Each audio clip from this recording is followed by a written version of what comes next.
This is Sunday Skate with Scott McLaughlin, Andrew Raycroft, and Bridgette Proulx on WEEI. He did everything but score a goal, and he might have heard it from the Penguin bench about that. He is from Crosby, who didn't like that blast at the buzzer. Pasternak's telling him I wasn't trying to score, and Crosby saying, "What are you taking a slap shot for?" Pasternak, yeah, a little bit of a late shot there, but hey, listen, there's time on the clock. I think there was still about a second yeah, left. Yeah, you got to play till the buzzer. And as I think Razor might have a different opinion on that. Well, no, I mean, it was, sure, play it to the buzzer, but I mean, there is a little bit of respect out there. It's one of the unwritten rules, Too many unwritten rules. I don't. There's a lot. A lot of them have to do with goalies. There's Razor. not that many. Well, there's not that many. A lot of them apparently have to do with shots at the end of a game. There's enough. There's enough that if you play the game for 98% of your life over those years, you're supposed to learn some lessons, and they're just kind of ingrained.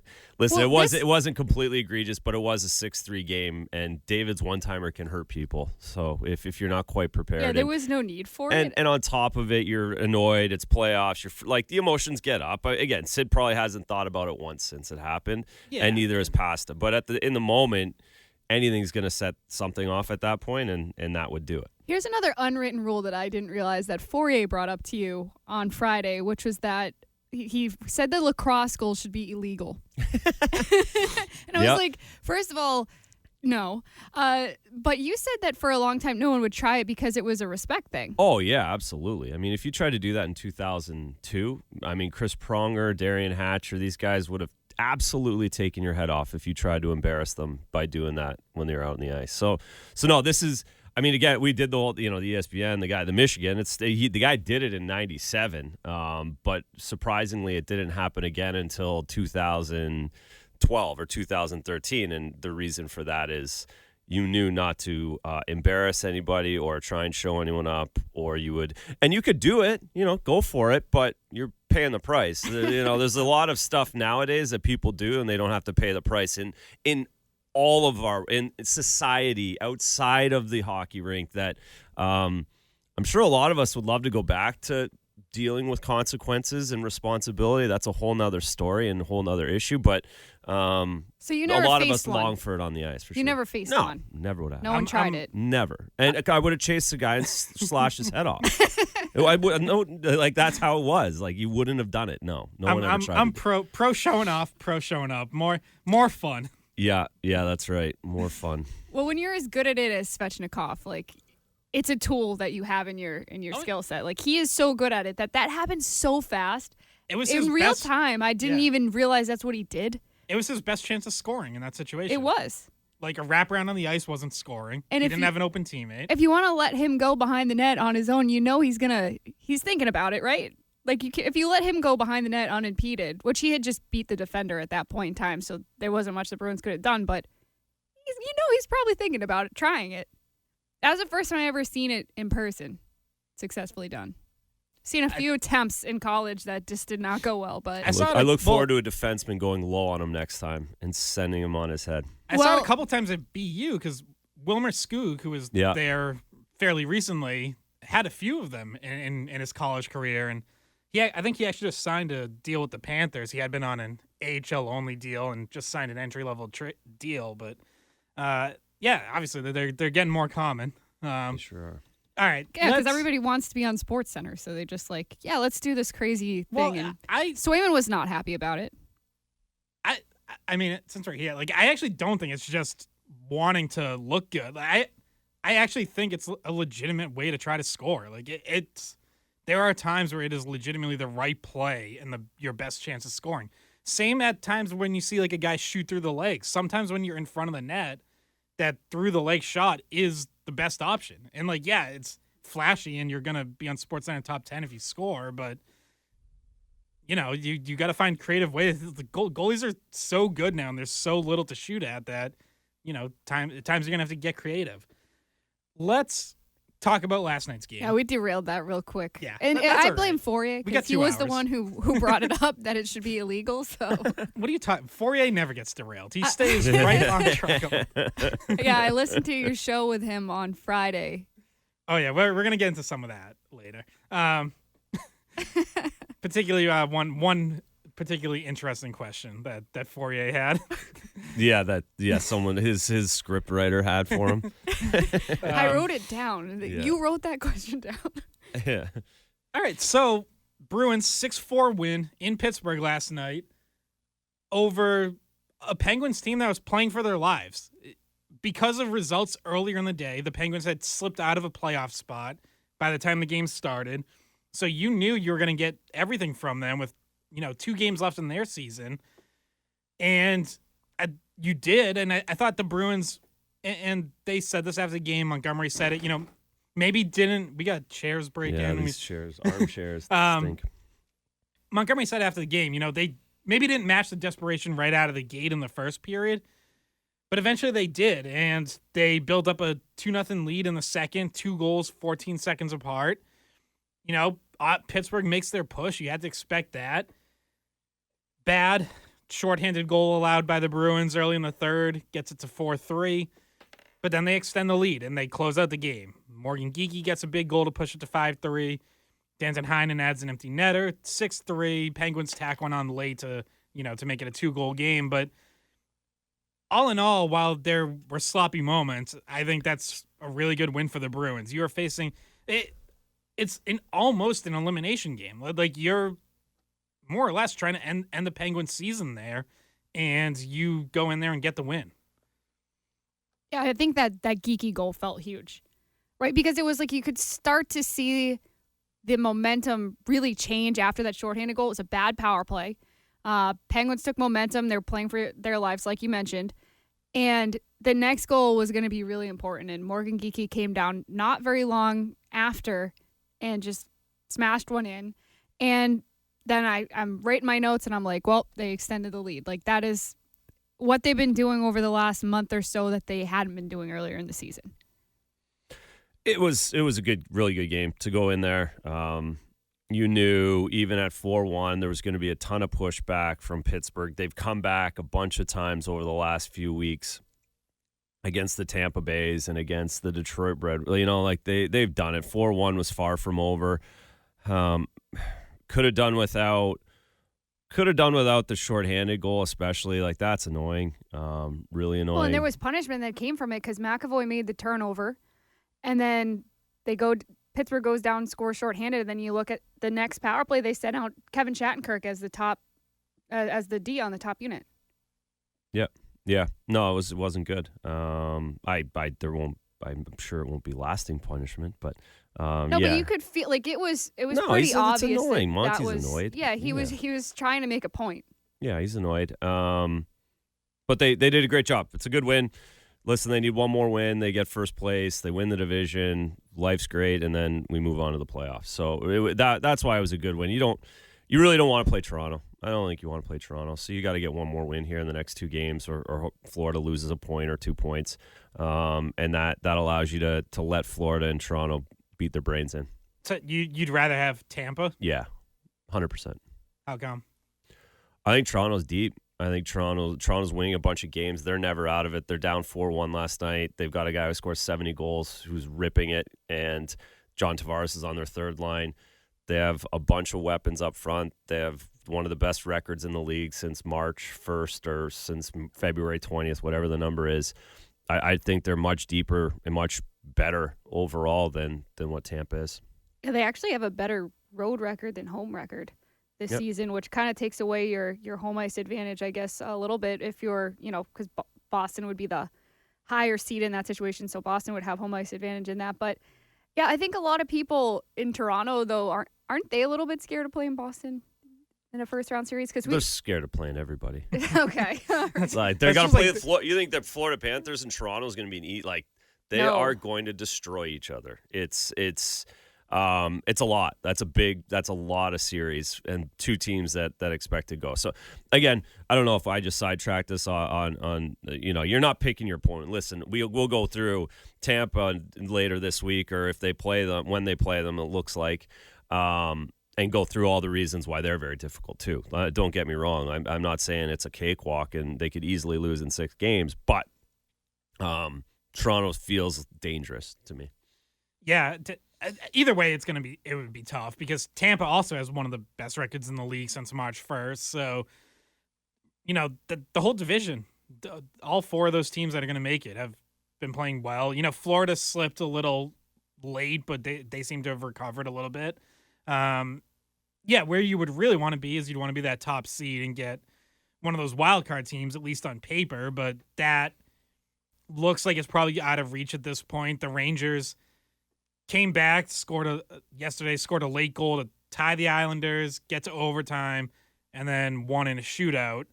So they're still 3 points ahead of the Bruins. Bruins do have a game in hand, but they would need basically they have to win out, and Rangers would have to lose in regulation. And the problem is too, Carolina, Chicago, Carolina and would have to draw points. Yeah. Chicago, Columbus, they're going to win both of those games, and they're going to have the tiebreaker on the Bruins. Yeah, so that top seed getting the second wildcard team most likely out of reach. So it is, Bruins need 2 more points in these final 2 games to clinch first place in the Atlantic and get Tampa instead of Toronto. And obviously the secondary benefit of that is if you win the first round, you have home ice for the second round for potential series with Florida or Toronto, which, not that home ice is everything in hockey, as the Bruins unfortunately learned last year, but you'd still rather have it than not. So, yes, there is still something for the Bruins to play for these last 2 games. We'll see if they clinch it Monday. Maybe Tuesday turns into a rest day for as many guys as the salary cap allows you to rest, but cross that bridge when they get there. In the meantime, like Monday night should be a game that they get up for, facing another desperate team in Washington that's fighting for their lives. Yeah, this is a good Monday night. Should have everybody's attention because you get your one last chance at a playoff team with the playoff intensity on the road, so you get to mirror that again. It's not the same, but it's close. And you circle the fact that you can have rest and not have to play back-to-back whoever you don't want to play back-to-back, whatever that is, whatever that looks like. So we should look to see a great effort again Monday night because of the motivation that's involved in the 81st game, which not a lot of teams have. So, again, I think it does the Bruins well to have this intensity or motivation all the way to the end. Kind of on that topic, Razor, just because it entered my mind, how much does playing all 82 matter to guys? Because the Bruins have some of the guys that you might think about resting, specifically Marchand and Pasternak, have played every game so far this season. It comes into play. Like I would assume all of those guys will play if they can, or like not if they can. They will play all of them. Because they can, you can shorten the minutes big time for all 3 of those guys. But 82 is a big deal. 82, especially if 82 is not a big deal when you're at 42, right? Like if something's going on at 42 and you can't do it, but to play back-to-back games at home to get to 82 is certainly something you would want to do and want to accomplish. I guess, especially Coyle, he's done 2 or 3 years straight now, so he's got a serious. This would be his 3rd straight year playing all 82. So he's got a run going. So you're going to see him both games. Marshy, he'll just play like he's not going to come out of the lineup just like any great player would. And same with Pasta because he's still going to have a chance at 50. He's probably not going to get 3. So he's going to want to try and get 50 as well. So. Again, you could. It's more like a Pat Maroon situation or Charlie McAvoy, Hampus Lindholm, Brendan Carlo. Like you have extra D. You don't have any extra forwards, right? Are we down? Well, Van Riemsdyk. Yeah. So there's 1 forward extra. So unless you're doing a lot of call-ups, which again, we haven't seen that happen. So you probably see Lohrei get called back up, work the D, and that again, this is all semantics if they don't win Monday, but. To your question, 82 games is meaningful when you're at 81 already. Yeah, you play the last game. Yeah, and Trent Frederick would be another one, which would be first time he's ever done it. Yep. David Pastrnak would be 2 years in a row if he gets there. Brad Marchand hasn't been there in a while. I'm just looking. Last time he played all 82 was 2013-14, so 10 years ago. So I'm sure that means something for him too. Mm-hmm. Plus, you have at least 3 days off in between the last Correct. regular season game and the first playoff game. So that's plenty of time to rest. It's not like it's such a Yeah, quick you're turnaround. playing at home Tuesday night and Saturday afternoon you're playing. So, tons of rest and probably too much rest if you don't play. Yeah, and I'm thinking like Pat Maroon. I wouldn't sit Pat Maroon that last game. He needs as much, time to get up to game speed as possible, don't you think? Like, would you sit him? Wouldn't you want him to? No, I'm just saying I don't know like how his back feels today. Yeah, I mean, he hasn't that played a probably comes hockey down game to, in like, 2 months. It's how recovery. is he recovering Yeah, after it's not, games? so that's all. What did you guys think of Maroon's debut? He gets 13 minutes of ice time, moved around the lineup a little bit, started fourth line, got part of it was special teams affected, but got a couple shifts with Pastrnak up in the lineup. I think you saw some of the things that you want to see him bring. He had 4 hits. Obviously, it's a small sample, but Well, he was quiet. He wasn't super noticeable yet, but that's not really something that is an issue. He's just getting back up to speed. So I didn't expect him to have an insanely impactful game in the first time. It was good to just get his timing back, right? He had some expletives in his answer as to how he thought he was going to look in the first game back. He thought he was going to look like horse bleep, but he didn't look like that. He was just a little quiet, and that's not really a huge issue for the Bruins unless it continues. I mean, getting back up to speed in your first game back with a new team, with new line mates. You got some power play 2 time as well. So there really isn't that much to report back, I don't think, on his first game. I would say this morning is where you're really worrying about the reporting is again the recovery, how he made it through the game, how his body felt after the game last night, how he slept, how he felt this morning waking up on the road after a flight. Like those are all the things that from a guy with that kind of experience, with that kind of a role is and back injury, like back surgery. That it's all about recovery and how he is today. It's fantastic they were able to get him 13 minutes and find him those 13 minutes, be able to, have a lead the entire time and get him 17 shifts. All in all, really good as long as he feels good today. And he does if they can get him another 10 to 13 minutes on Monday, you know that he's going to become, and then he's got a whole week, he's got the same kind of rest. You got 5 days to really recover. He's going to make a difference in the playoffs in different ways because of his experience. He knows how to do that. He'll understand timing of hit, fight, shot, rebound, getting in front of the net, all of those things. And it's just about him being healthy and being able to handle the rigors ASAP. yeah, when he wasn't quiet was after Michael Bunting tripped Linus Ullmark and skated by the Bruins bench. ABC did a good job showing the replay. Maroon had a lot to say to Michael Bunting, and they were actually on the ice at the same time, like early in the second period. But Bunting's not even entertaining the idea of fighting Maroon. So. No, it's same old with Michael Bunting. Yeah, that is just how he plays. Yeah. All right, so we are off and running on Sunday Skate. You can join us on everything. What last night's game, looking ahead to the playoffs, which we're going to be doing. Power play struggling, any other concerns you might have, 617-779-7937. Text in 37937. Bridgette has you trending, and we will be back right after this. You were none too pleased with the play that leads to their shorthander. What were you saying to Charlie? Well, it wasn't just Charlie. It was, me giving it to everybody on the power play. Like there was just no cohesion. The passing was off, and I didn't like the effort getting back after the turnover by everybody. Bruins are up 4-2 at the time. They get to the power play. Chance to extend the lead and really just about put that game out of reach had they scored there. But even if you don't score, at the very least, got to keep some momentum. Instead, they give up that shorthanded goal. 1-goal game. At least temporarily, Pittsburgh gets the momentum. And the Bruins, to their credit, do bounce back and eventually close it out. But boy, that kind of felt like little bit of a rock bottom moment for the power play, which is now 2 for 30 in the last 10 games. And, Montgomery in those comments there, kind of careful not to specifically call out McAvoy, says he was giving it to everyone on the power play, didn't like the back check from everyone getting back. But it was McAvoy's turnover. It was McAvoy, aside from Marchand, who was the furthest back, McAvoy was next closest on the back check and doesn't get there.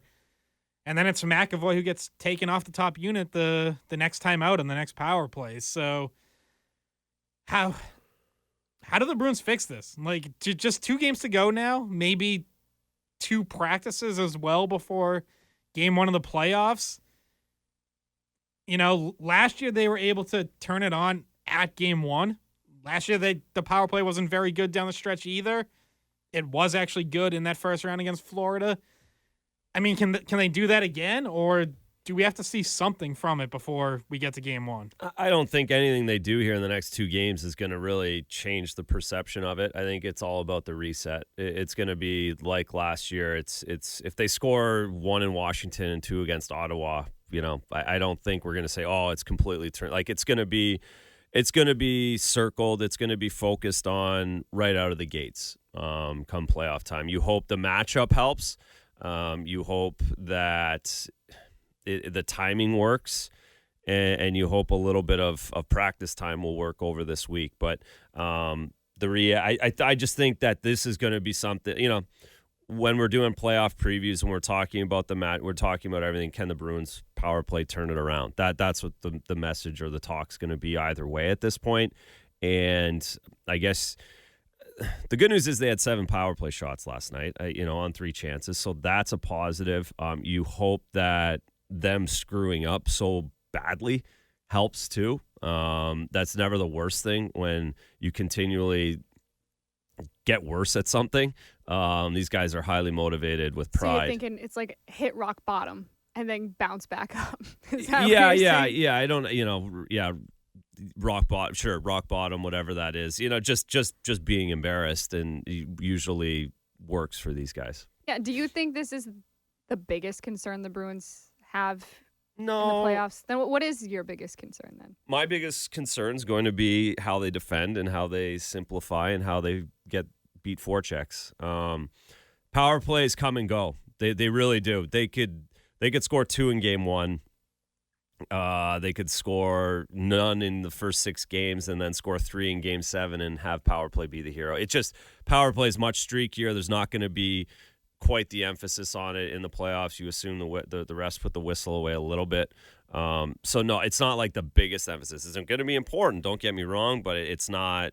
They're not going to win or lose the series on power play. They might on penalty kill if they play Tampa or Toronto, but power play shouldn't be the issue because they should dominate 5-on-5 against whoever they play. Do you think that, and I have my answer to this, but do you think that personnel changes could help the power play, or do you think it's just about your best players on that top unit just either getting more movement, getting their feet active? Yeah, I think it's got to be the best players figuring it out. That's that you can tinker with it in December, and you can in last night's game we saw a little bit of a change there after the bad play. But at the end of the day, when guys get paid $12 million for a reason. Yeah, and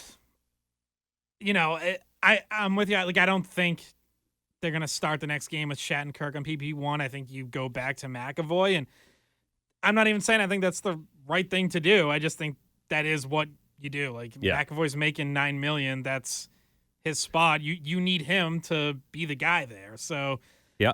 Listen, they know they have to figure it out. It's not like they're rolling out there like, oh, I know I'm on the power play no matter what, so I'm just going to fill my minute and a half, and this will be fine. That stresses them out. This is where, like for these guys, this is where they lose sleep at night, and they know they're letting their team, they know the team's counting on them. Their teammates are sitting on the bench watching them, and the power play is struggling. They come to the bench, that's when that's when their pride is hurt. So like, I think that's very important to understand, is that these guys don't take it for granted that they're on the power play. They know that they have to score. They know they have to figure it out. And that the best players on every team understand that and feel that pressure. And this is what they lose sleep over, is when the power play isn't working well. And I will say, I thought the Bruins' first power play of the game, it took them a little while to get set up, but then I thought they had some good chances. They were getting pucks to the net. They had a couple jam chances. I thought DeBrusk was active in that net front role. Marchand actually had a shoot-first mentality, which has been, I think part of the problem and something that he's needed to be better at.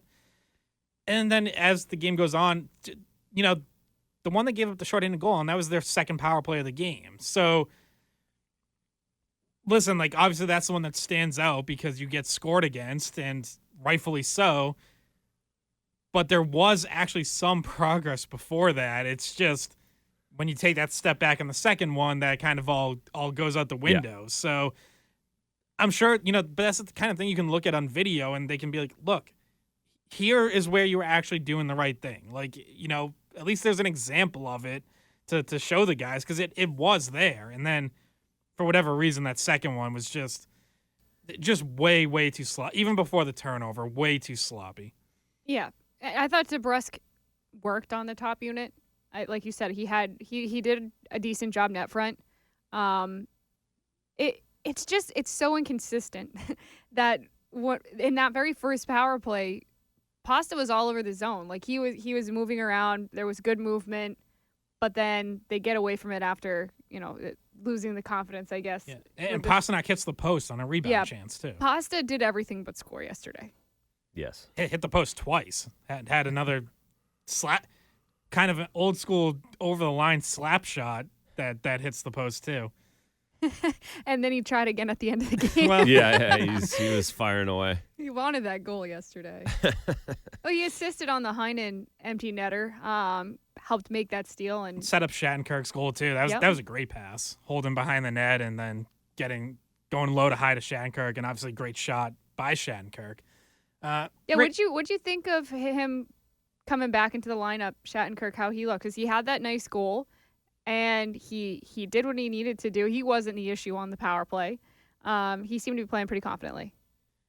Yeah, I think he's done pretty well. Like, I think just about every time he's come back into the lineup after a game or two off. So it's interesting, right? Because there's a competition for a job or maybe multiple jobs there on defense. But as much as anything, it's also about what Montgomery wants to get out of, we'll call it that sixth spot. But Shattenkirk and Wotherspoon are such different players that it's really, to me, it's going to be matchup or how you want to use that third pairing or what you want to get out of that sixth guy specifically, because Shattenkirk definitely brings more offense. He has the third most points among any Bruins defenseman this season. You can use him on the power play. He can help there. I think he's been good on the power play this season. Wotherspoon brings more kind of classic shutdown defense, physicality. Him and Peak together specifically can be sort of an attitude-setting type of pairing. We saw that in the most recent Florida game where they got matched up against Tkachuk and Bennett. So more so to me, even than like who's playing better, is just what does Montgomery want to get out of that spot? Yeah, I think you're right. It's all going to be matchup based and dependent on how the round is going. I think the really good news for me is how a guy like Shaddy has been a total pro. Has been able to come in, like you've said, every time he's come back in, he's played well or played solid and done his thing. He is not physical. He is not going to be a shutdown defense guy. He is a guy who helps offensively, moves pucks pretty well, gets pucks through to the net, and that's his side. So, again, he's strictly in a matchup-based position, essentially, with Shaddy and Wotherspoon. We know what they do well and what they don't do well, both of those guys. So what does the team need in that position will be based on, their play will be based on that. But again, I think for me, I'm taking a lot of solace in how both of them have come out of the lineup and been put back in the lineup, and it doesn't look like they've sat for 2 weeks or 3 weeks. And that's really positive news for this group. Yeah, and that's really why Lohrei ends up getting sent back down. He played in Providence last night. He had only played 2 of the last 8 games he was in Boston for, so he was starting to, lose I'm surprised reps. it didn't happen earlier. It Me should have. too. I thought it probably could. Because you're able to work Shattenkirk back in the lineup, right? And like you said, you don't notice the rust or anything like that. But for someone as young as Mason Lohrei, who will be back for the playoff run, you just want him to keep playing. Just he wasn't getting that time in Boston. It's not that he won't get any looks in the playoffs. I think when he comes back up, I'm sure there's matchups where you could work him into that are favorable for him, that you might be able to use his offensive skill set. But it was time to get him in a game, and since it didn't look like he was going to play in Boston, Providence was the best option. Yeah, I feel like part of not sending him down earlier might have been that they still legitimately weren't sure exactly where he was on the depth chart. Okay, he might not be in the top 6, but is he the 7th guy? Is he potentially ahead of Shattenkirk? And are you going to get him more opportunities? And I think once you settle on, he's clearly the 8th guy right now, then you might as well send him down and get him games, because now you're figuring things out between Shattenkirk, Wotherspoon, still getting Peak more time as he continues to get comfortable, trying to get Grzelcyk going, consistently. Like, once he's the 8th guy and he's not really part of your plans in these last few games, then it definitely makes sense to send him down. And Bridgette, to your point, like, he could be back in the playoffs. You might need your 8th defenseman at some point in the playoffs. We've seen that so many times where the Bruins lose a defenseman or two to injury, whether it's for a game or two, whether it's longer term. Or maybe poor play dictates somebody coming out and giving him a chance. Yeah, I mean, we saw changes last year among healthy defensemen. In fact, that was one of the things Montgomery wound up getting criticized for. But, you're going to need more than 6 defensemen in the playoffs. So you do want Lohrei to be game ready and not just sitting there going 2 weeks without a game. Do you think Razor should be 8th defenseman in the depth chart? Sure. I don't know. I don't know. Again, he's certainly not top set.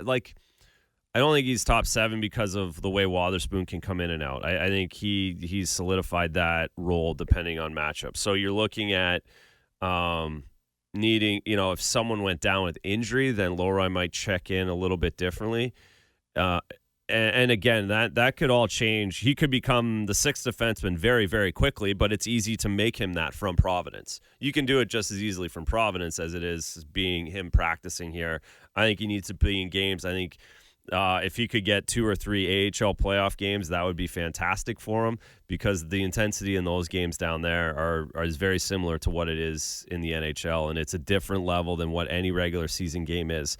And I think playing 25 minutes in that situation is more beneficial than watching from here. So it's all positive with him, and there's certainly no it's not like you're banished and can't come back. I think if the Bruins go on a long run, we're going to see him. Like, it's pretty inevitable to me. If they go far enough, we will see him again. So it's all positive from that point of view. Do you think there's a matchup that favors using him? Like a situation that he'd be... No, because I think you have at least it's going to be up to Shaddy and Grizz to create some offense first. They're going to have the first crack at it, and there's really no matchup that changes that for Lohrei. I think him getting in is more fatigue-based, injury-based, long-run-based, rather than we need Lohrei right now to change the way this series is going to go. I don't think that happens with Tampa or Toronto. Well, there's a chunk of the Bruins fan base that strongly believes that Lohrei is a better option than Grzelcyk. No, that might just be because they don't trust Grzelcyk more so than Nico just raised his hand and Nico's our producer. He's part of that. I mean, we have another co-host on the Skate Pod, Brian, who is for a Lohrei Carlo pair rather than having Grzelcyk in. I think that there's a chunk of the fan base that looks at it differently. I think they want to see the new rather than the old, because they, and they have their pre-existing positions on Matt Grzelcyk. Well, and it's easy to see it's easy to see what attracts people because Lohrei is skilled offensively and he can make things happen in the offensive zone. And you've seen that at times when he's played. But what you have to answer for is also like there's still defensive mistakes. And yes, it's gotten better from where it was the first time he got called up. But, it's still not, like, especially in the playoffs, there'd just be a tough ask of him. And, like, listen, he's the only Bruins defenseman this season who's been on the ice for more 5-on-5 goals against than 4. Like, you can't ignore that. So, as much as he brings offensively, like, you do have to acknowledge some of the defensive shortcomings. And that's not to say he's not going to get there or anything like that. Like, he's a rookie. He's building. Like, there's time. But it's okay if he's not there quite yet. 1,000,000%. Yeah, you nailed it. Yeah. All right. On that note, we do have to catch a break. You can jump in, 617-779. Where's Maria? I'm a little bit concerned. We usually hear from Maria by now. Marathon weekend. She's ready. She's busy. She's getting in her last run before tomorrow. Exactly. Exactly. She's training. All right. 617-779-7937. We will be back right after this. If you are making a Andrew Raycroft postseason milkshake, what ingredients would you add to this milkshake?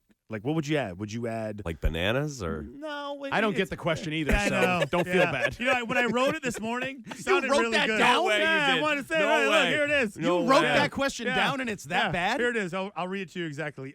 Bruins Stanley Cup postseason milkshake.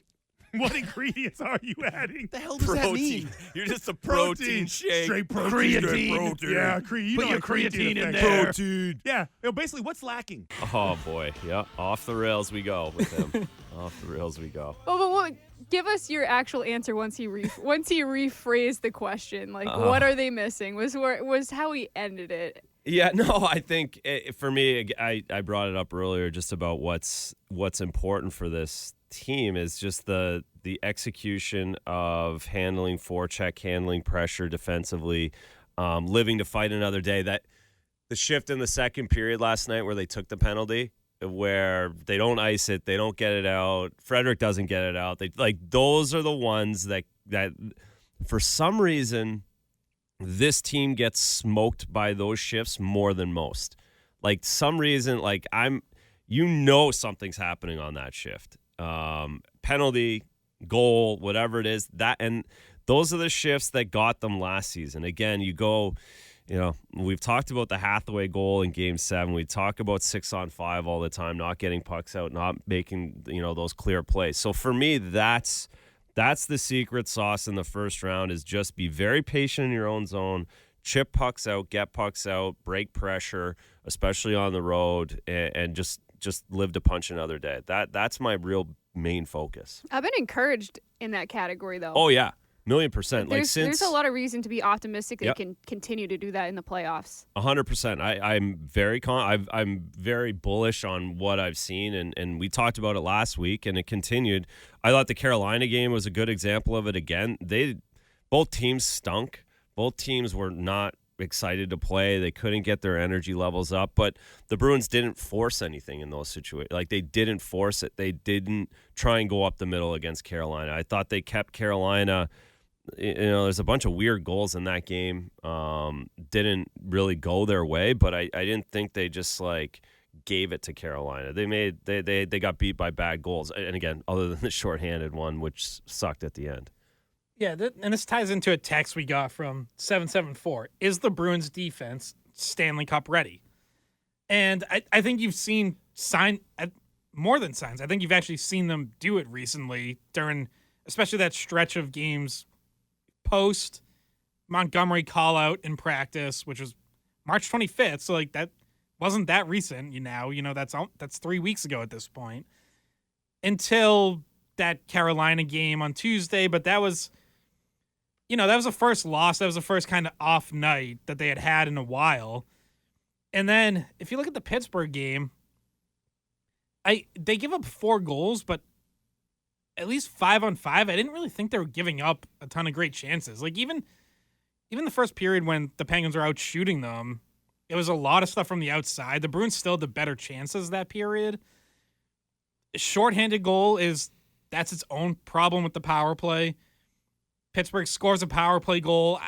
I can't get worked up over the Bruins penalty kill because that's been really good recently. Mm-hmm. So, Malkin makes a nice play and sets up bunting with, 2 inches to shoot the puck through Allmark, and he gets it. So it's just a good play. The 1-5-5 goal they gave until the last one late. The 1-5-5 goal they give up is a rush chance where Grizzly kind of gets beat at the line. O'Connor chips past him. And, Bruins are just an inch or two off with their sticks and the pass gets through. Generally, I think they've cleaned up their rush defense. Like, I don't think that's been as much of an issue recently. So, yeah, that shift that they got pinned in, that's not a good look, but they didn't give up a goal. They do end up taking a penalty, which oddly enough, it's Jesper Boqvist who takes the penalty. He was the only guy who switched. He was actually the one guy with fresh legs coming on. Everyone else, I think it was Frederick, Beecher, Grzelcyk, and Peak had been caught out there for over 3 minutes, which is just crazy. But yeah, I do kind of wonder why that does happen to the Bruins, and part of it is it feels like at a certain point when they're getting pinned in on that cycle. Maybe this is just out of necessity, but they go very conservative where it's they almost turn into a penalty kill where you kind of pack it in and it just turns into clog up the lane and guys stop trying to get out to close out plays. So that's, maybe that's just a product of you've run out of energy to try to close off a play at that point. Yeah, you could see it. Yeah. You could see that they just was where you normally would have needed 3 strides, they were only given 1 because they just didn't have, they're trying to conserve energy and they also just didn't have a lot left. So that's why you see them just not being able to close out, and obviously playing when you're the team that's got the offensive zone time, you have that extra juice, and it also happens a lot in the second period because you have the long change. So that's when you normally see it. Yeah, for sure. All right. We got to catch another break here. We hour got some 2. calls to get to, though. Yeah, on the hour other 2 of side. Sunday Skate coming up. We see Joe on the line. So we'll get to you. You can join in 617-779-7937. Text us 37937. We'll be right back. This is Sunday Skate with Scott McLaughlin, Andrew Razor Raycroft, and Bridgette Proulx on WEEI. How nice was it to pull this one out against a team that was desperate? Yeah, I mean, I think we, like you said, I think we just weren't clean with our execution, a lot of our puck touches, but we raised our compete level, in the second period and on, and when it counted, I thought we really showed a lot of poise in the third period there after the shorthanded goal by them to just get back to our game and ice it, and I think that's obviously something we've been learning over the course of the year. Big change from a few months ago when we were kind of giving those games away. Talking about, an area that has been a big improvement for this team over the last month plus, and that is putting teams away in the third period, not just holding on to leads, but extending leads. Last night that gets to 4-3 early in the third, and Bruins stem the tide and then add to their lead with Morgan Geeky's goal, 5-3, empty netter 6-3, game over. That has been a major point of improvement for this team over the last, like I said, probably month or so. And this just popped back in my head that I kind of had forgotten about, but Jake DeBrusk had an empty net that he missed too, which was another chance to extend the lead after the first empty net goal. He just missed it wide. And it would have been a great chance for him to pad his stats a little bit because he got the goal, right? And we'd been talking about how he'd gone pretty cold.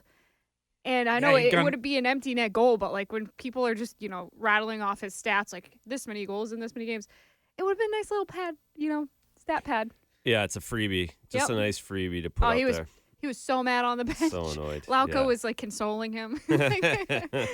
Yeah, but DeBrusk had gone 8 games without a goal, 7 games without a point.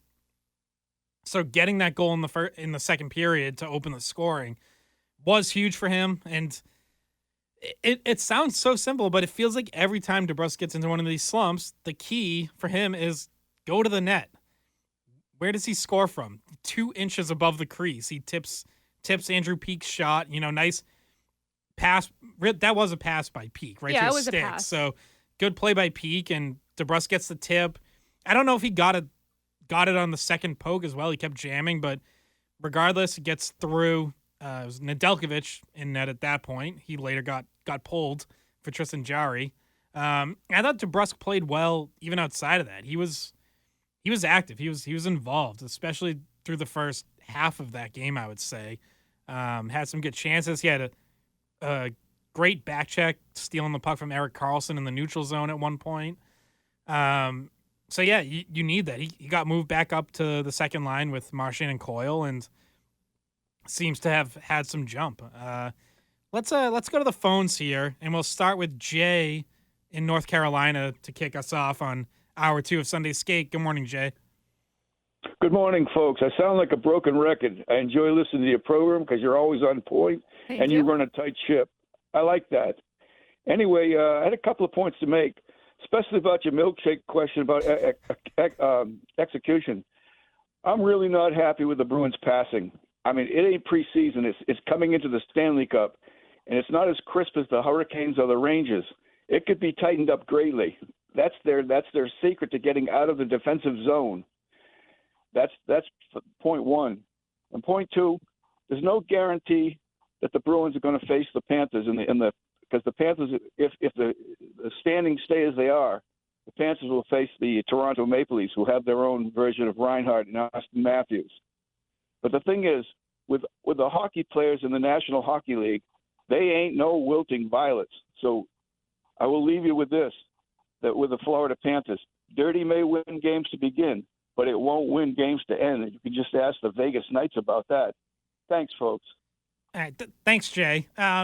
It should not be assumed at all that it's going to be the Panthers in the second round. I know, especially here, just because of the perception of how we look at those two teams, the Panthers are the big bad boogeyman that beat the Bruins last year. The Maple Leafs are the team the Bruins always beat in the playoffs forever. So, and the Panthers did beat the Maple Leafs last year, so you can't ignore that either. But yeah, as Razor said earlier, the Maple Leafs have been playing good hockey. Like, they are perfectly capable of winning that series. And while I still have questions about their defense and goaltending, like, the Maple Leafs have been a more physical team. Like, they have changed the way they play a bit this season. And the Bruins have head-to-head played both of those teams pretty well this year. Like, head-to-head this season, Bruins-Panthers, like... They swept it. Yeah, and Toronto. Like, those are two matchups that are very difficult. Obviously, those are two really good teams. But the Bruins, like, if we look back at their history this season and try to look past the first-round exit last year with Florida, the matchup didn't look bad for Boston. And that's kind of why the Tampa matchup maybe scares more people, because they didn't have as much success against him in the regular season. Yeah, I don't know about you, Razor, but like, I don't put a ton of stock into the regular season results. I mean, maybe you could look at, if we're talking about Florida, 2 games recently that they've played them, maybe something carries over, but Tampa, I don't know, 3 of those meetings were earlier in the season, and the most recent one, back-to-back. The Bruins are on the second night of a back-to-back. So, yeah, no stock gets taken. And again, if it was Florida or Toronto, I don't think we'd be saying, well, they won 4 in the regular season, they're going to win 4 in the playoffs easily, right? Like, it doesn't really translate, I don't think. I'm talking about why the conversations we hear on the street between Bruins fans go the way they do about Toronto, and certainly there's a bit of, and rightly so. I mean, the Bruins have won every playoff series against Toronto, so that's easy to go to that. But it doesn't matter what happened in 2013. Who cares? Like, half these kids weren't even alive then. Like, it's irrelevant, completely irrelevant. And what do you to not only other than the fans, right? Other than the guy that was sitting in loge 7 when that happened, that's when it matters. They all remember. Yeah. What do you think about the passing point that Jay made? No, again, it's hard to make passes. So again, when you continually try and force things, that makes it difficult. So I think that they're one of the better passing teams, I think, but they sometimes force one because they're very good at it, because they want to keep possession the way they do, because the forwards want the puck on their stick the way they do. You can get yourself in a tough situation sometimes. Yeah, I think the passing to me has been more of a concern on the power play, where they've just tried to force some passes that aren't there. Usually it's across the seam, and there's too many sticks for it to get through. 5-on-5,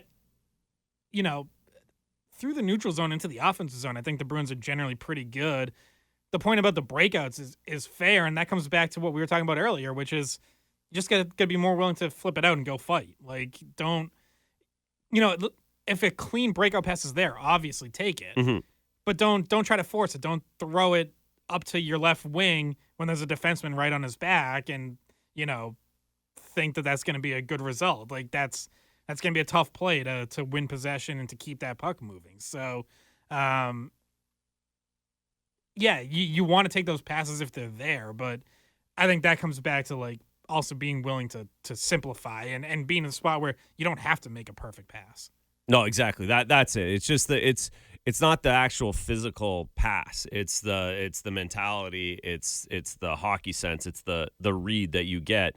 Again, we've seen it a bunch of times where it's like you can go D to D, or you can go off the glass, or you can go off the boards indirect to forward going up the wing, who's just going to chip it into the zone, and then you get forechecking pressure rather than trying to set up D to D cross, through the neutral zone 3 or 4 different times over the center line and not really going anywhere. That's dangerous. All right, let's go to Joe in Ohio here, who I think has a thought on Linus Ullmark. What's up, Joe? Hi, guys. How you doing today? I have a couple of opinions before I get to Linus Ullmark. I'm definitely not a fan of the lacrosse goal and never liked shootouts, but that's just something that I wanted to get out there. As far as Linus Ullmark goes, he has really impressed me the way he's handled the whole situation with what's going on. I mean, at midseason, he basically was given up on and was going to be traded for other assets. He didn't sulk. He showed professionalism. And right now he's definitely starting game 1 of the playoffs. And my question to all three of you, I'd like to hear your comments, especially Razor, but Bridgette and Scott also, is if they get to the Eastern Conference Finals and Linus is the reason why, and Swayman, when he gets to play, is just average, what happens in the offseason? Do you keep both of them again for another year? Because Linus does have one more year in his contract. There's no way Swayman is getting his $7.5 million or whatever. I can't see that unless he really gets hot in the playoffs, which would be nice. But anyway, that's my question for today. And good job. You do a good job on your show. Thanks. All right. Thanks a lot, Joe. So, I mean... Let Razor answer. He wants question. Razor. Sure. All right. Yeah, let's start with Razor here. No, I'd rather hear. I don't need to go first. But, no, that's the $1 million question. That it's or $6 million or $12 million or the first round draft pick million question. I think that's too hard to hypotheticalize. If you can say hypotheticalize, I don't know. It just came out. I just continued with it, and can you look up if that's a word? It doesn't sound like it is, but it kind of worked. I think there's a lot of different scenarios. I don't know. It's too far away. There's my sense is you don't have both. I guess is that fair? My sense is there isn't both guys next season. Yeah, someone's gone before next season. That's my sense. But I don't know. Who knows? I mean, I think there'll be more trades in the summer. I think there'll be more action with the cap opening up. There'll be more opportunities. Nico says it's not a word.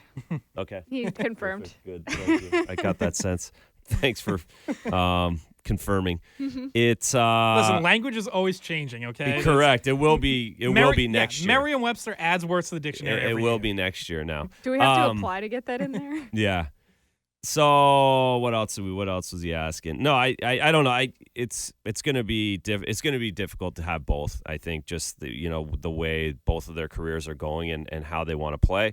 But this playoff will tell a lot one way or the other on all of that. Yeah, like if you win the Stanley Cup on the back of Linus Ullmark, you're probably not trading him in the offseason, are you? Like, whereas, or his value's never higher. We said that last year, though, too. Like, yes, his value is high, but if you really want to continue to have playoff success, and Swayman hasn't proven himself. Well, yeah, and I mean, another part of that is, because obviously there's a million different ways this can play out, but say it does play out that specific way where Ullmark's the guy, and you're mostly riding him, and Swayman has only an okay playoffs when he plays. Well, does he accept is he then open to more of a shorter term deal because maybe he knows I'm not really in a position to ask for 8 years, $7.5 million. Like you just don't know, Yeah, that's why I'm the furthest we can go on this. I feel like is probably both of them won't be together because all of the other there's so it's not just this rotation circumstance that we talk through. This question, this is it's on and on and on and on and on, and none of it we have any idea. So it's not what even you're close. saying is, for Bruins fans watching this playoff run, this might be the last go around with the goalie hugs this postseason. Might see the end of the goalie hug, at least with this tandem. Sure. Yeah. I mean, you would think so, but I guess you have to decide what's that cap number where you're, if Swayman comes in at 5.5 or $6 million instead of the 7.5 that people have been saying, is $11 million tied up in goaltending a little more can you accept that? And I'll give you one more to really end this so it doesn't make any difference what we say is that what if no one wants to, if the value isn't to get either one of them and the value's better for you to have both of them, then if you can't trade them, last summer they couldn't trade them. So if you can't trade them, then you keep both of them. You're not giving them away. Well, and Linus Ullmark still has the no move clause. He can still block and half you the get league. Dollars to dollars. Jeremy Swayman's going to have a bunch of no movement trades in his contract, and no team's going to want to sign him without a contract. The value's more with a contract. There's all it's Yeah, you're gonna we'll see. You'll run into the same let's issue do the we see because this with one's... Ullmark as you did at the deadline. The teams that were interested in him at the deadline, he didn't want to go to. It's probably hasn't changed. July 1st, his teams change and everything else changes too. There's all kinds of stipulations. And I believe it might have been Elliot Friedman or maybe it was Kevin Weeks. Someone had a report that they were talking to a team that wasn't on his list too, and that didn't work out for whatever other reason because obviously there's million reasons trades don't ultimately come together. So, yeah, who knows? But that's this is the game we're going to be playing with the hypotheticals in goal for a while. Before we get to trending, guys, this has nothing to do with the Bruins, but the big hockey conversation over the last few days is the whole Arizona moving. Yeah. That the news coming out that they told players that get ready to go to Salt Lake City, Utah. Thank God. Yeah. Get them out of that rink. We can touch on that a little as we go. We do. It felt inevitable to me. You can't. The situation in Arizona was untenable. You can't play 4 more years at a college rink or whatever it's going to be. All right, we do have to catch a break though. We see more phone calls. You can join us 617. Maria's here. 779-793-7. Bridgette has you trending, and then we'll be right back. All right, let's go back to the phones here. We got John and Lynn with a question about playoff rosters. What's up, John? Hey, how you doing, guys? Good. Love the show. First time caller. Thank you. Also love the brew, Andrew, with Billy. Thank you. Got 2 kind of general hockey questions, and then I'll listen to you guys answer. One is on roster limits, on the playoffs especially. Why these roster limits were made when, 5th and 6th, I'm kind of an old-timer, 5th and 6th defensemen weren't even barely used, and the 4th line wasn't used that much. But now you get one guy go down, especially the 19 series against St. Louis when they targeted Grizzly, and we had to play shorthanded for 2/3 of a game twice. Why don't they dress a 7th and a 13th forward. I don't understand. Any other sport, you have guys who can come in and fill in. You need those players. And the second question is, why in the only sport where they change on the fly, do we have benches on the same side that create a long change and weird offsides with guys' skates on the ice? And 70 years it worked with having benches on the opposite side. Just those questions. I'll let you guys talk. All right. Thanks, John. Let's start with the rosters. So I guess it's an interesting point because other sports you do have, extra players who don't even get into a game, just hanging around. But in the NHL, there's there's cap reasons, obviously. There's also like a physical space issue with how many big NHL players you can actually fit on the bench. You see it in some road games, like the visiting bench is not even enough room for the backup goalie. So there's also that reason. I think, I don't know, Razor, I don't know if you have, a different opinion, but I just feel like it's a sport where everyone on the roster you're going to use. And if you have to go down a guy, like, you can figure it out. For one game, guys shouldn't get too overworked if they have to pick up some extra shifts. Yeah, exactly. It's, I hate it is what it is, but it's like baseball. You can't have 500 pitchers. You've got a certain amount of pitchers. You have to use them accordingly. Yeah, it's part of the strategy of the game. For hockey, the roster is what it is. You can't have 9 fourth liners that you just each play one shift, their maximum strength, and go flying around on the ice. And players would tell you they don't want that. One side would say that. The other side would love to have an extra 10 guys making NHL money. The PA would love it if you had rosters of 30 people. But people. Actual players themselves would rather get a decent amount of ice time than only see 3 minutes because it's split between, extra people. Oh yeah. And in college hockey, it's interesting because you can have an extra skater, either forward or defenseman.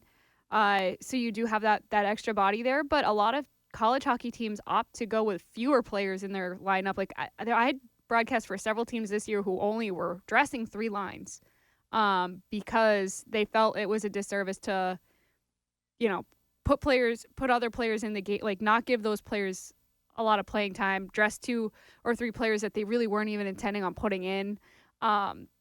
It's definitely different in college hockey, and also the benches are different in college hockey because there are several college hockey rinks where the benches are on opposite sides. Well, the benches are for TV. Right? Yeah. That's why. Yeah. TV. That's the only reason, but that's why the benches are what they are. And it's strictly for entertainment and television and because what ease. You don't want listen, there's trainers running up and down the halls. You can't have dressing rooms on both sides. It's too problematic. You've got x-ray booths. You got a ton of stuff going on logistically underneath that it doesn't work to have them on the opposite side. And and you see it in college, there's places where it can create a little too much of a competitive advantage when the one side is close to the penalty box. So their guy gets out of a penalty and just jumps right into the bench next door to change off, and the other team guy has to skate across the ice. So there's also that. Let's go to Maria in Watertown, who did make it. Maria finally made it. Good morning, Maria. Good morning. Thank you for being concerned about me, Bridgette. But I was doing domestic-related things, unfortunately. I'd much rather be listening to you all and out on the golf course streaming the show right now. Mm-hmm. But wait, you're on the golf course right now? No, I wish I was. Oh. I'm regretting not being out nice there, out. but I would be streaming you. Yeah, I would be streaming you guys out on the golf course. A win-win for me. I know you guys have talked and ladies have talked ad nauseum about this, but it's one thing for a power play unit to not score, but it's a very different issue when you're giving up shorthanded goal. And that issue last night with Charlie McAvoy was pretty darn egregious. So I am worried with regard to that going into the playoffs. The other question I had is Linus, to me, has made a further case after last night to be named number one starter for game one. However way Monty decides to handle this. I just wanted to get your thoughts on that. And just, I know this is a Bruins show, but I wanted to ask Razor, since you spent so much time in Connecticut covering these games, how bad was the officiating in that BU game?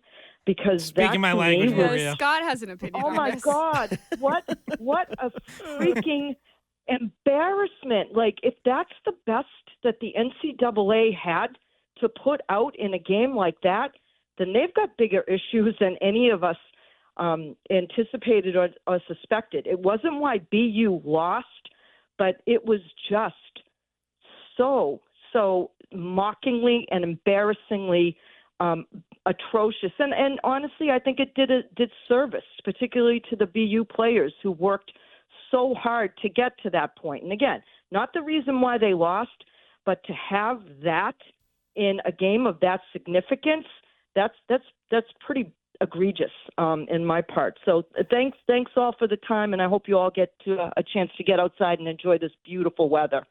Thanks, Maria. Yeah, This is easily Scott's favorite call of the day. yeah, that's so great. That's the best call we've ever gotten. rip the refs who screwed over BU. Yeah.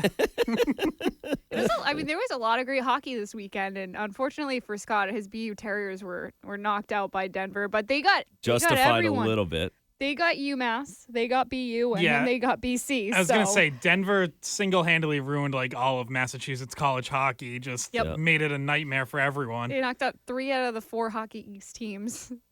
Yeah, I mean, I ranted about the refs on Twitter. I did a little on our skate podcast. Yeah, I thought they were awful. I thought the fact that BU didn't get a single power play in that game was mind-boggling.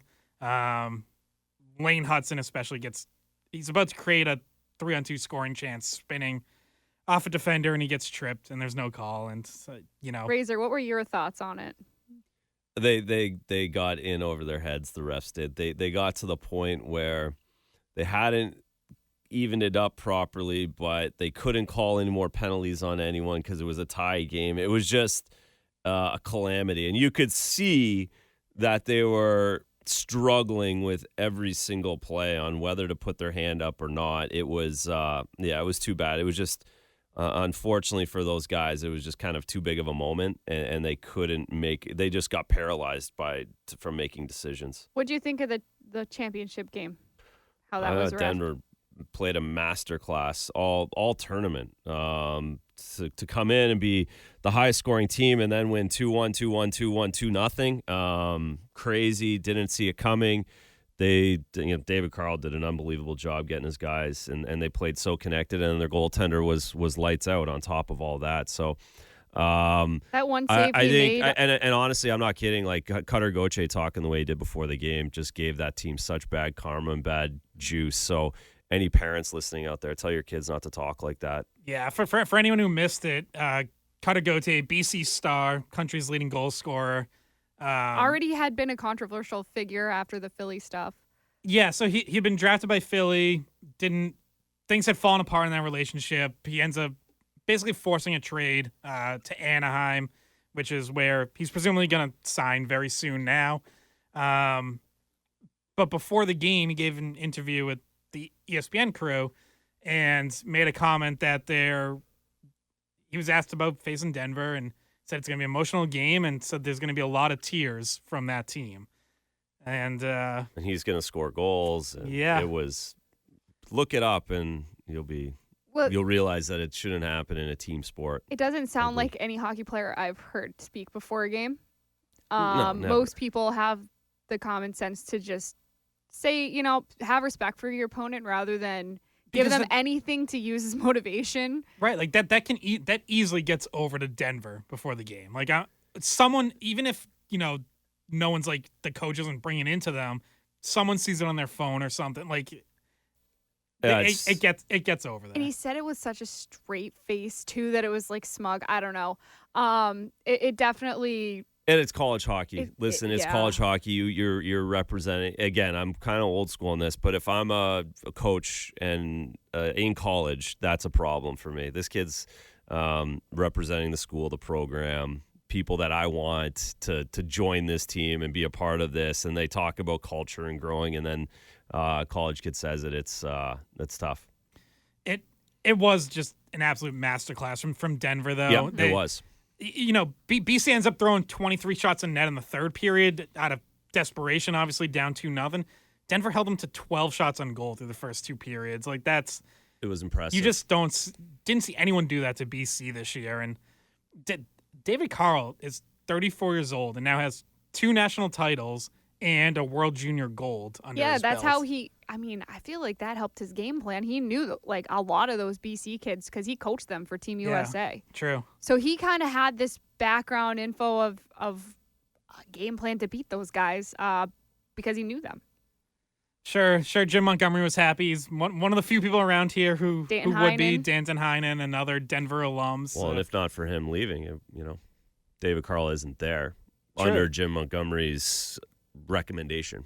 High recommendation for him to be there. So that was a good choice, too. Carl was on Montgomery's staff when Montgomery won his national title there in 2017. So, impressive job by that. Obviously, huge bummer for BC. You're having this dream season. If you finish that off last night, you go down as one of the greatest teams in college hockey history. Yeah. And end up 1 win short. And now you're, Michigan a couple years ago that didn't get it done, or Michigan 97 team, is one of those that always gets thrown out as like was an all-time great team, but that was the goal that we were talking about earlier, right? Wasn't that team? That was a little before that, it was a little bit before. Yeah. But that team got upset by Chris Drury and the BU Terriers in the Frozen Four. They won 2 national titles around that, though. So I think, all the Michigan people were doing okay in the 90s. They were I just got a text that said, Flyers fan here in Rhode Island, sorry for BC, but for Gauthier, couldn't have happened to a better idiot. That's not nice, but. Well, yeah, I mean, look, it's a bit harsh. And, I think I defended Gauthier through most of the Flyers. Like, I don't know if things aren't working and you don't want to go somewhere, like, maybe he should have talked to them when they went over to World Juniors or whatever. But if you don't want to be somewhere, like, you don't have to accept it. Like, you can get moved. Yeah, but I think that when you already had the narrative out in public, and people are trying to decide who was right and who was wrong in that situation, and then you go out and you say something like this, you kind of make your you don't make your case. Yeah, this I can't defend. Even me, who started the show saying I like some showmanship. That pregame not really what you want to be doing. Not ideal. All right, let's circle back to the Bruins here. I'm glad we did talk some college hockey though, because it was a big week for people who like college hockey. Absolutely, and could have been huge. For so much of the season was shaping up to be like a historic season for Boston teams, where BC and BU are 1-2 all year. And just think, Scott, if UMass had beat Denver, it would have been UMass beat you potentially, and useless UMass. Get out of here! You should have been rooting for UMass, is what I was trying to say. All right. All right, so resetting on the Bruins. Had a big 6-4 win over the Penguins Saturday night. 2 games to go in the regular season. What do you guys want to see? What do you need to see? Is there anything in these 2 games that makes you feel better going into the playoffs, or at this point is it just let's just get there and kind of whatever happens to these 2 games, not a big deal? Yeah, for me, I just don't get hurt. Everything else is completely irrelevant to me. Let's get to the playoffs. Let's get to Saturday. Let's start talking about matchups and who they're playing, and get the 2 points, win the division, and don't get hurt. If they win both games 6-5 or 1-0, it's irrelevant to me. Yeah. I wouldn't say there's anything I need to see before the end of the regular season. There's some things I'm curious about. I'm curious about the usage of Van Riemsdyk now that he found his way back outside the forward group and as a healthy, presumably healthy scratch again. So I'm wondering what his role will be in the last 2 games, because I think it might give us insight into what his role might be in the playoffs. If he's outside, to start the first round, he might be. That's where he found himself against Pittsburgh. And I also just want to see a larger sample size of Pat Maroon and kind of see him ramp up his involvement, including physically. Yeah, I think it's not an issue. We know it's not going to be an issue, but I just want to see it. Yeah, I think Maroon continuing to build his game. Who plays on defense, and does anyone have a great game and someone else struggles, or does everything kind of stay fairly even there?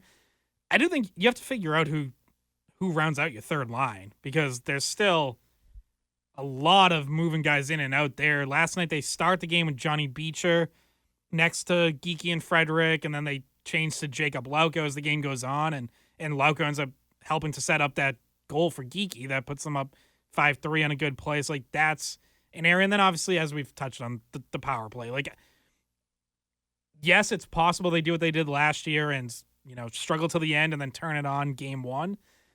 I would like to see a little more before then. Like, I would like to see some sort of positive momentum. Can I add an off the ice one? Sure. I want another update on Justin Brezzo. Are we allowed to ask Montgomery yet? No, he said don't ask him. He said don't. Okay. No.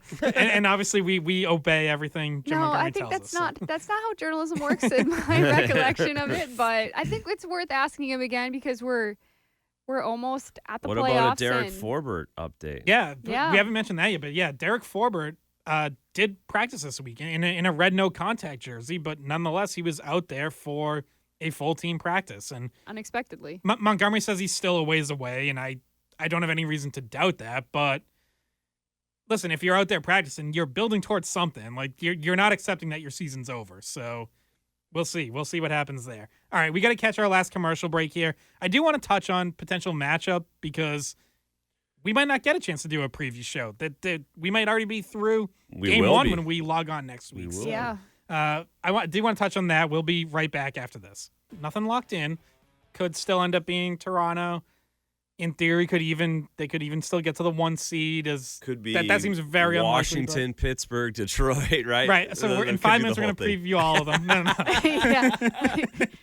No time, but we're going to go through all of them. No. Let's focus on the Lightning. Yeah. Because that is the most likely one.